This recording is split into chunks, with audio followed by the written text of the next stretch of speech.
講嘅係一個好大嘅題目，咁所以我今晚先喺中醫學同埋一啲簡單嘅生物學嚟到認識呢個腰痛。咁下一堂咧，我哋就會講嗰啲檢查。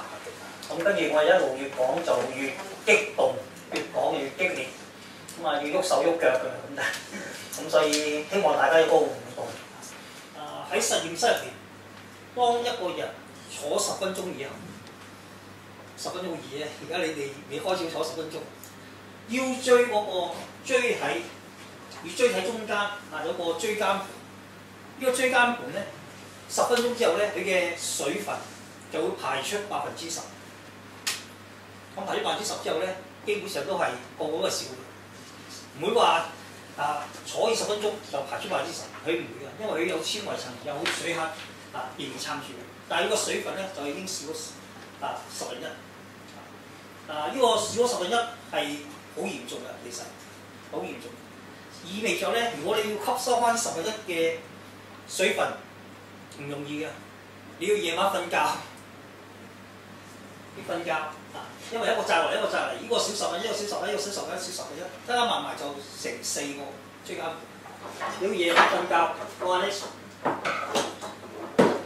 喺個床上，佢冇累積嘅壓力落嚟，個椎間盤咧先會吸收翻水分，然之後咧繼續瞓醒嘅時候咧，佢又充盈翻，呢個高度又恢復翻。但係佢有一個所謂成熟嘅時候咧。喺30歲以後咧，就開始呢個能力就開始係減弱嘅。咁所以大家坐嘅時候咧，應該係10分鐘、15分鐘，應該轉換多啲體位，起下身，或者坐前啲或者坐斜啲。如果咧坐到好緊張嘅話咧，係提早退化，同埋係提早冇得翻轉頭，覆水難收。咁所以腰椎隱性處喺皮膚上面睇咧，嗰度有一執毛，有執汗毛，通常攣攣地。汗毛咧喺光線射之下咧，你會見到好有規律咁，即係好短，俾光線咧折射有啲發光。但係攣嘅就話冇發光。呢嗰啲有一執零舍係發光。咁我哋根據呢啲嘅資料之後咧，我哋又分到會有。我話唔知你個腰椎入面會唔會有啲所謂隱性處，拍片睇一睇。咁如果我再睇翻胚胎內邊嘅書講咧，當一個精子同一個卵子結合嘅時候，佢喺第7日佢就覆成一個管狀，呢個管狀就係個頭咧就係個腦嘅組織，中間嗰部分係我哋嘅脊髓神經，個神經就係由中樞神經來。然之後咧就去到我哋嘅呢個嘅底尾部，咁然之後第7日開始，跟住呢個40週嘅時間俾咗孕育成一個胎，然後咧佢喺個媽媽邊咧一個獅字嘅一個嘅體態，喺媽媽嘅子宮入邊受到保護，佢唔需要任何動作就已經有呢個嘅臍帶供應佢嘅營養。咁直至到佢離開產房之後，佢個頭抬高去睇個世界，去聽呢啲聲音，個頸椎嘅生理弧度就開始出現。然之後咧，頭佢轉動，胸鎖就經一拉，使到鎖骨嘅前彎出現。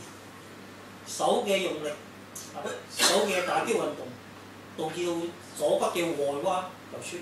所以鎖骨兩個彎就係佢睇嘢同埋起身用力嘅時候咧，大肌肉運動呢兩個彎就具體咧就出現。咁呢個嘅嗰個神經封埋嘅時候咧，其中有一個地方唔啱牙，就漏咗一個點，一個好細嘅點。以後到佢成形成一個胎長大離開母體嘅時候咧，呢個漏洞繼續出現。其實好似我哋嘅心房咧。出世之後咧，佢入邊個心房心臟佢都有個窿傷窿。唔係個人一出世之後佢就會即係有啲要2歲之後咧開始先閉合，佢啲閉合唔到，就以後都繼續出咗呢個窿，就成心臟病。咁所以有啲人係症狀係容易顯露出嚟，有啲人症狀就唔係咁容易顯露出嚟。即係話，如果呢個人唔做體力勞動，呢個人唔做體能技巧嘅動作，咁可能入邊隱性處理點樣嚴重，佢都唔會即係產生嚴重。但喺力學上咧，如果呢個嘅隱性處理佢有，如果係左邊搭右邊嘅，咁佢個左邊承受嘅力同埋發揮嘅力就會強過右邊，強過右邊。如果右邊係高過左邊嘅話，咁左邊嘅力就弱啲。咁呢啲係一啲幾有趣嘅一啲嘅跟蹤嘅研究。喺腰痛嚟講咧，我哋睇呢個嘅證明咧，其實有啲中醫嘅內科學，佢會講到一個內傷腰痛、外感腰痛。有啲骨傷科嘅對腰痛嘅睇法咧，都係講5、6類。第一類就係外傷嘅，個證明就係氣滯血瘀。第二類咧就係男女接近呢個天葵欠，我哋講更年期，女嘅77、49，男嘅756歲。呢個肝腎嗰個功能先天嘅精開始用嗰個嘅功能開始用盡嘅時候，佢就會產生症狀。咁呢個叫肝腎虧損。咁到60歲、70歲嘅時候咧，就可能係講嘅呢個嘅氣血不足。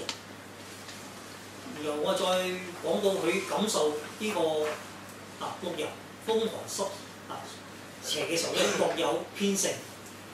然後我又講佢可能結合一啲嘅痰、一啲嘅瘀、痰瘀互結或者係一啲嘅瘀熱互結。所以喺中醫骨傷科嚟講，佢落去都係呢幾個症。太陽經經書不利形。咁呢個通常咧就係講到腰背成個脊柱都有症狀嘅。咁通常有外感或者佢傷咗之後咧產生一啲嘅症狀。咁腰背同埋四肢疼痛、全身怕冷，呢啲係通常一啲表證開始嘅時候。腰活動不利，腰板硬拘急，肌膚麻木，舌苔白或者白膩，舌質正常或者係比較淡。咁治療嘅原則就係驅風散寒、調營衛。營衛係2樣嘢嚟，一個係經營，一個防衛。防衛同埋經營對內對外一樣咁重要，所以調和營衛不可即係偏廢。汗出惡風者就葛根呢個桂枝加葛根湯。如果冇汗如惡風嘅就用呢個葛根湯。葛根都係治療由頸椎去到背都係一個代表方劑。只不過係臨床上加減，或者因為個病人嘅體質用一啲嘅上下嘅一啲配對藥。配對藥佢嘅好好嘅效果，中藥有好好效果。就喺啲嘅以前人哋講前輩講中藥嘅奧妙之處咧，就在於佢嘅份量。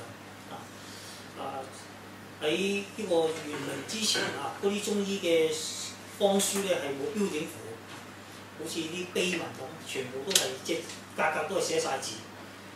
中藥嘅奧妙就喺佢嗰個嘅分量嘅輕重。中藥用到出神入化咧，就喺佢用藥嘅時候咧，佢加入一個配對藥。而呢個配對藥咧，通常係一個升降、一個出入、一個開合。嚟到睇病人嘅反應，然之後咧喺配對藥嗰度再做啲功夫。所以我哋話要調理。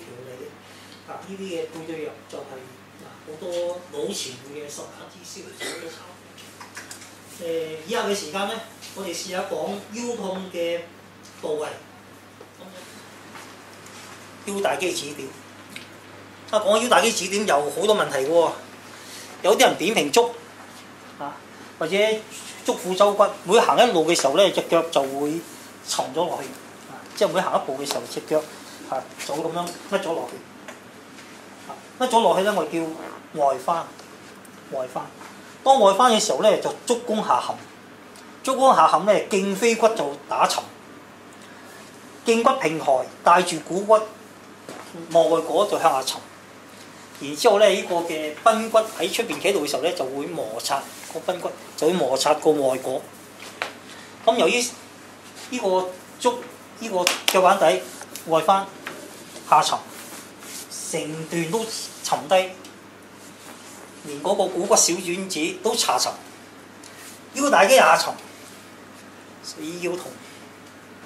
所以扁平足人容易腰痛就係因為每踏一步就沉一下，沉得咁上下。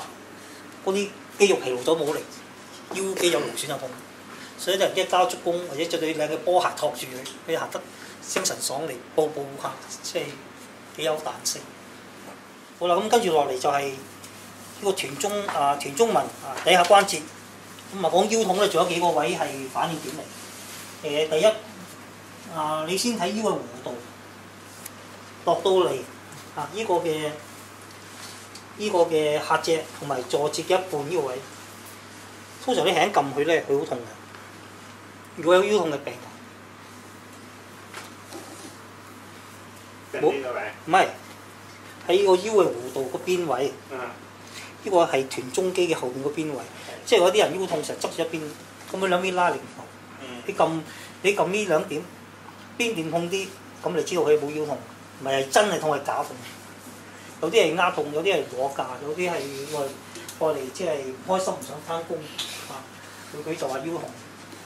咁我 check 佢，我呢啲人彎腰彎唔到㗎，彎腰有啲人腰痛去醫院，咁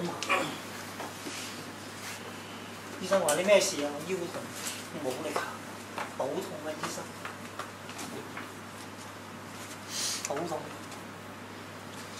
其實有啲老人家唔開心，後生唔理佢，佢係痛嘅，抑鬱嘅痛。醫院如果照要核磁共振，乜都似我都冇事。咁佢叫佢瞓落床，然後直腿抬高，企喺度彎唔到腰，瞓喺度抬到呢腳，咁説明咗兩個都冇可能彎，企喺度彎唔到腰啊，係咪啊？因為詐病。呢個係張慈達教我哋。喺國內好多食下工嘅飯要攞假，就地話腰痛向前彎就唔得㗎，好痛落腳，但瞓喺度一隻得，兩隻得，邊度腰痛係咪？咁跟住我仲有一個所謂直腿抬高加強視野，就係拉長個坐骨神經。如果有症狀有燒卡壓，佢就會放射痛出嚟。咁喺呢個地方嚟到呢個地方，咁呢個地方咧喺上面撳佢就係底尾坐節韌帶，喺水平面撳佢，再落啲就係閉孔孖肌呢位。咁呢個陰濕位咧，如果佢有入邊嘅混亂即係韌帶或者坐姿唔好，或者個盤骨已經係扭曲，一邊成日集中一邊，或者坐身嘅時候佢都搭過嚟，咁樣成日牽拉到一側嘅啲陰濕嘅肌群，閉孔孖肌股方肌呢啲肌肉，咁呢啲會痛嘅。咁呢痛又好易解決佢，將隻腳後伸，應該會叫後伸，腳趾向出叫內旋，橫肢過中線叫內收。放低腳唔好，我話你咁合作嘅，你放低腳啦。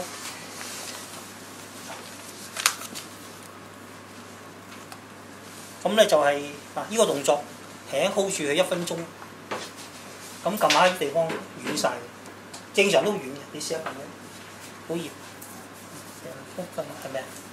軟晒，正常都軟嘅，軟晒，好軟。咁你。